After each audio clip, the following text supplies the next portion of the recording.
Good morning दोस्तों, आप सभी कैसे हैं। उम्मीद करते हैं कि आप सभी अच्छे होंगे। जैसे कि मेरे पिछले क्लास में दो क्वेश्चन दिया गया था। क्वेश्चन था कि 40 डिग्री सी को फ़ारेनहाइट में बदले। इसका फार्मूला भी बता दिया गया था कि C/5 बराबर F-32/9। इसके बावजूद भी कई स्टूडेंट ने इसका सही सही आंसर नहीं दे पाए हैं। तो देखते हैं इसका आंसर 40 डिग्री सी है तो उसका फ़ारेनहाइट में इसका आंसर क्या होगा। तो इसका जो फार्मूला होता है C/5 बराबर F-32/9। अगर हमको सेल्सियस में 40 दिया है तो सी के स्थान पर दे देंगे 40। अगर फ़ारेनहाइट में देता है 40 तो यह फ़ारेनहाइट के स्थान पर दे देते 40। तो एकदम सिंपल है। तो यहाँ पे सी के स्थान पर दे देंगे 40 है तो 40 दे देंगे, और फार्मूला में बट्टा में 5 है तो 5 दे देंगे। F-32/9। अब क्या करेंगे, इसको काटेंगे 8 पंचे 40। अब इसको गुना करेंगे तो हो जाएगा 9 8 72। इधर हो जाएगा F-32 बराबर के इस साइड माइनस है तो इस साइड आ जाएगा तो क्या हो जाएगा, प्लस हो जाएगा। यानी 72 प्लस 32 बराबर F, यानी F का जो मान हो जाएगा वो 2 2 4 7 3 10 104। मतलब कहने का अर्थ ये हो गया, अगर सेल्सियस में अगर 40 डिग्री है तो फ़ारेनहाइट में इसका मान हो जाएगा कितना, 104। कितना हो जाएगा, 104। इसी तरह से एक और सवाल दिया गया था, किस टेम्परेचर पे सेल्सियस और फ़ारेनहाइट बराबर होता है। तो उसको भी इसी फार्मूला से निकालेंगे और निकालने के बाद उसका आंसर आ जाएगा -40। कितना पे, -40 पे। ट्राई करके देखिएगा, नहीं तो पुनः नेक्स्ट क्लास में बता देंगे। आज का जो मेरा सवाल है, पहला सवाल है, अतिचालक का लक्षण क्या है। तो शून्य पारगम्यता। अतिचालक का लक्षण क्या है, तो शून्य पारगम्यता। याद हो गया, अतिचालक का लक्षण क्या है, तो शून्य पारगम्यता। दूसरा क्वेश्चन है, किसी अतिचालक द्वारा प्राप्त अधिकतम ताप होता है। किसी अतिचालक द्वारा प्राप्त अधिकतम ताप कितना होता है, तो 133 केल्विन। क्या होता है, 133 केल्विन। दोस्तों कल एक फार्मूला बताए थे, के बराबर कितना होता है, तो 273 प्लस सी यानी सेल्सियस। और हमको पूछेगा अतिचालक द्वारा प्राप्त अधिकतम ताप कितना होता है, तो 133 के। तीसरा क्वेश्चन है, अर्धचालक की चालकता 0 डिग्री केल्विन ताप पर होती है। मतलब अर्धचालक की जो चालकता होता है वह 0 डिग्री केल्विन पर कितना होता है, तो 0 होता है। कितना होता है, 0 होता है। ये जो अर्धचालक है, अर्धचालक में जो करंट फ्लो होता है वो किसके कारण होता है, तो इलेक्ट्रॉन्स और होल्स के कारण। किसके कारण, इलेक्ट्रॉन और होल्स के कारण। और पूछेगा कि चालक में धारा किसके कारण फ्लो होता है, तो सिर्फ इलेक्ट्रॉन के कारण। किसके कारण, इलेक्ट्रॉन के कारण। और पूछेगा अर्धचालक में किसके कारण होता है, तो इलेक्ट्रॉन्स और होल्स के कारण। किसके कारण, इलेक्ट्रॉन्स और होल्स के कारण। और इससे संबंधित और कुछ क्वेश्चन पूछे जाते हैं, जैसे अर्धचालक के ताप बढ़ाने पर प्रतिरोध का मान घटता है। क्या होता है, घटता है। इसका पूरा कॉन्सेप्ट जानने की कोशिश करते हैं।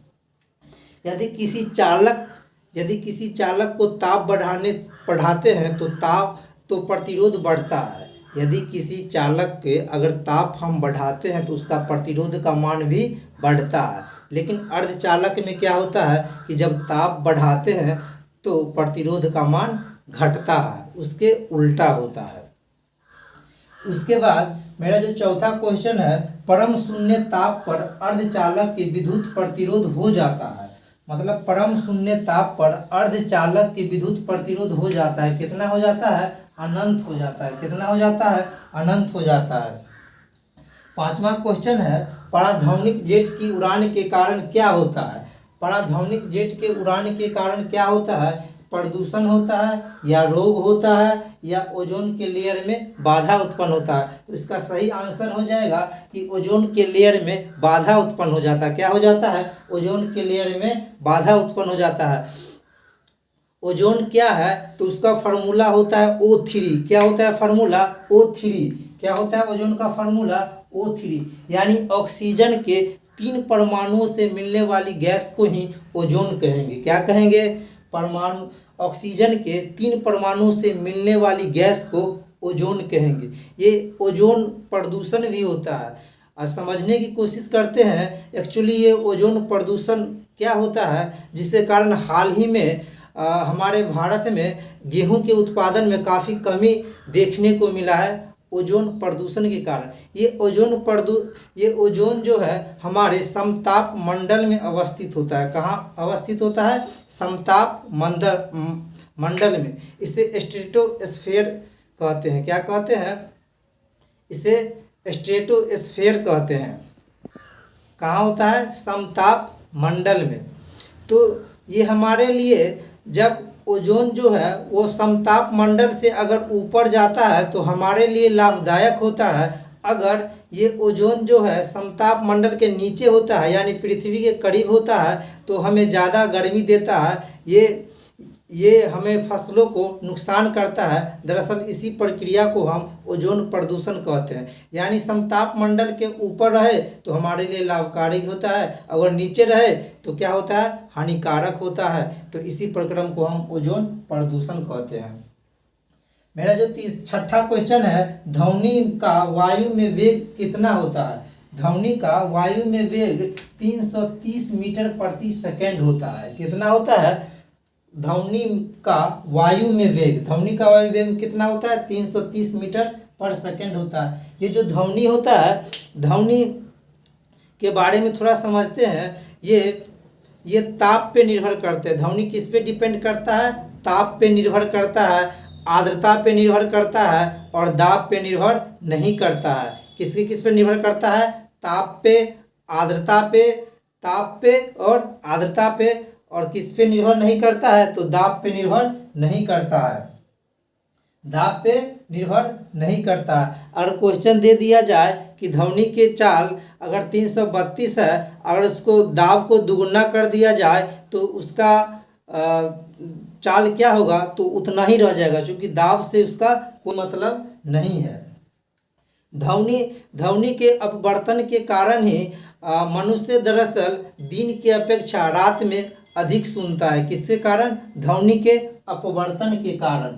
ये ध्वनि श्रव्य ध्वनि होता है, अपश्रव्य ध्वनि होता है और पराश्रव्य ध्वनि होता है। अपश्रव्य ध्वनि क्या होता है? तो जिसकी 20 Hz से कम मान होता है उसे अपश्रव्य ध्वनि कहते हैं, जिसे हम लोग नहीं सुन सकते हैं। एक होता है श्रव्य ध्वनि जिसका जो मान होता है 20 Hz से 20,000 Hz होता है, वह श्रव्य ध्वनि होता है जिसे हम लोग सुन सकते हैं। एक होता है जो 20,000 Hz से अधिक होता है, उसे पराश्रव्य ध्वनि कहते हैं। क्या कहते हैं? पराश्रव्य ध्वनि कहते हैं। यानी 20 Hz से कम होगा तो वो हो जाएगा अपश्रव्य। अगर श्रव्य जो सुनने योग्य है हम लोग को 20 Hz से 20,000 Hz, और 20,000 Hz से अधिक हो जाएगा तो उसे पराध्वनि कहते हैं। सातवां क्वेश्चन है, डेजर्ट कूलर द्वारा शीतलन किस पर आधारित है? तो वाष्पन शीतलन पर। किस पर आधारित है? वाष्पन शीतलन पे। घरेलू विद्युत तार स्थापन मूलतः किस में होता है? तो श्रेणी क्रम में या समांतर क्रम में या दोनों में या इनमें से कोई में नहीं, तो समानांतर क्रम में। जो घरेलू विद्युत तार का जो अति किया जाता है वो किस पर? समानांतर क्रम में। समानांतर क्रम में क्यों? क्योंकि कम प्रतिरोध प्राप्त करने के लिए। क्या करने के लिए? कम प्रतिरोध प्राप्त करने के लिए। ये जो कॉम्बिनेशन होता है मुझे दो तरह का होता है, या तो सीरीज कॉम्बिनेशन होता है या तो समानांतर कॉम्बिनेशन होता है, यानी पैरेलल कॉम्बिनेशन होता है। और कम प्रतिरोध प्राप्त करना हो तो समानांतर क्रम में, और अधिक प्रतिरोध प्राप्त करना है तो श्रेणी क्रम में। ये श्रेणी क्रम और समांतर क्रम क्या होता है, दरअसल समझने का प्रयास करते हैं। जैसे ये जो मेरा डायग्राम बना रहे हैं वो समानांतर क्रम के है।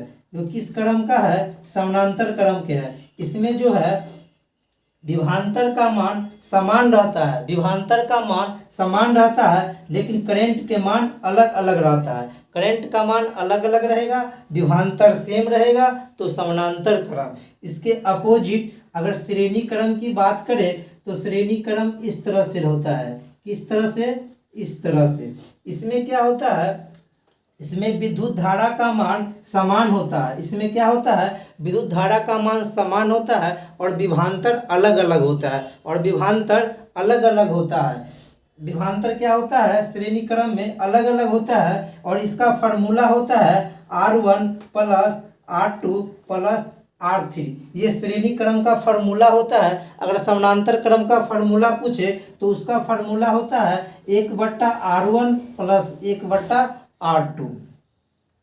ये मेरा समानांतर क्रम यानी पैरेलल कॉम्बिनेशन का होता है। तो घरेलू विद्युत में जो तार का जो कॉम्बिनेशन होता है कैसा होता है, समानांतर क्रम में होता है। तो समानांतर क्रम में विभवांतर क्या होता है, समान होता है कि अलग अलग होता है, तो समान होता है। 9वां क्वेश्चन है, हाइड्रोजन बम विकसित किया गया था किसके द्वारा, एडवर्ड टेलर के द्वारा, ओपेनहीमर के द्वारा, सैमुअल कोहेन के द्वारा या आइंस्टीन के द्वारा। तो हाइड्रोजन बम जो है एडवर्ड टेलर के द्वारा, किसके द्वारा, एडवर्ड टेलर के द्वारा 1952 में। कब किया गया था, 1952 में। ये हाइड्रोजन बम जो है वो किस सिद्धांत पे काम करता है, तो नाभिकीय संलयन प्रक्रिया पर आधारित काम करता है। किस पे, नाभिकीय संलयन पर। क्वेश्चन पूछा जाता है हाइड्रोजन किस सिद्धांत पे काम करता है, तो नाभिकीय संलयन पर। और परमाणु किस सिद्धांत पे काम करता है, तो विखंडन पर। परमाणु किस पर करता है, विखंडन पे। हाइड्रोजन तो नाभिकीय संलयन पर। ये हाइड्रोजन बम तो एडवर्ड टेलर। ये ओपेनहीमर ऑप्शन नंबर बी में है। ये 1945 में परमाणु बम का खोज किया था। किसका खोज किया था, परमाणु बम का। अगर हाइड्रोजन बम का पूछेगा तो टेलर, अगर परमाणु बम के पूछेगा तो ओपेनहीमर। कब किया था, 1945 में। कब किया था, 1945 में। ऑप्शन नंबर सी है सैमुअल कोहेन। सैमुअल कोहेन ये न्यूट्रॉन बम का खोज किया था। किसका, न्यूट्रॉन बम का खोज किया था। ऑप्शन नंबर डी आइंस्टीन ये दरअसल 1905 में एक फार्मूला दिए थे। वो फार्मूला था E बराबर mc²। क्या था फार्मूला, E बराबर mc²। इसी को सापेक्षता के सिद्धांत कहते हैं। क्या कहते हैं, सापेक्षता के सिद्धांत कहते हैं। कब दिए थे, 1905 में। दरअसल इस फार्मूला के माध्यम से बताया गया था कि द्रव्यमान और ऊर्जा एक दूसरे से स्वतंत्र नहीं है, एक दूसरे से संबंधित है, रिलेटेड है। इसी को सापेक्षता के सिद्धांत कहते हैं। कब दिए थे फार्मूला, 1905 में। और आइंस्टीन को 1921 में नोबेल प्राइज मिला था, वो प्रकाश विद्युत प्रभाव के लिए। किसके लिए मिला था, प्रकाश विद्युत प्रभाव के लिए। किसके लिए, प्रकाश विद्युत प्रभाव के लिए। अधिकतर विद्यार्थी मार देते हैं सापेक्षता के सिद्धांत के लिए, जो कि पूर्णतः गलत है। किसके लिए नोबेल प्राइज मिला था 1921 में, तो प्रकाश विद्युत प्रभाव के लिए। ये आइंस्टीन है जो वीणा बजाने में निपुण हासिल था। क्या बजाते थे वो आइंस्टीन, वीणा बजाते थे। क्या बजाते थे, वीणा बजाते थे। तो समझ गए, हाइड्रोजन का टेलर, परमाणु कहेगा तो ओपेनहीमर, न्यूट्रॉन कहेगा तो कोपेन, और उसके बाद आइंस्टीन कहेगा तो E बराबर mc² फार्मूला के लिए जाना जाता है। और नोबेल प्राइज 1921 में प्रकाश विद्युत प्रभाव के लिए। 10वां क्वेश्चन है, कृत्रिम उपग्रह में विद्युत ऊर्जा का स्रोत क्या है, तो सौर सेल। क्या है, कृत्रिम उपग्रह में विद्युत ऊर्जा का स्रोत क्या है, सौर सेल। ये डायनेमो है बी नंबर ऑप्शन में। डायनेमो क्या करता है, यांत्रिक ऊर्जा को विद्युत ऊर्जा में बदलता है, यांत्रिक ऊर्जा को विद्युत ऊर्जा में बदलता है। इसके बाद है सी नंबर में लाउड स्पीकर। लाउड स्पीकर क्या करता है, तो विद्युत ऊर्जा को ध्वनि ऊर्जा में बदलता है। क्या करता है, विद्युत ऊर्जा को ध्वनि ऊर्जा में बदलता है। माइक्रोफोन क्या करता है कि ध्वनि ऊर्जा को विद्युत ऊर्जा में बदलता है, यानी एक दूसरे से उल्टा है। ये क्या करता है, विद्युत को ध्वनि में बदलता है लाउड स्पीकर, और ये ध्वनि को विद्युत में बदलता है। तो ये आज मेरा 10वां क्वेश्चन था।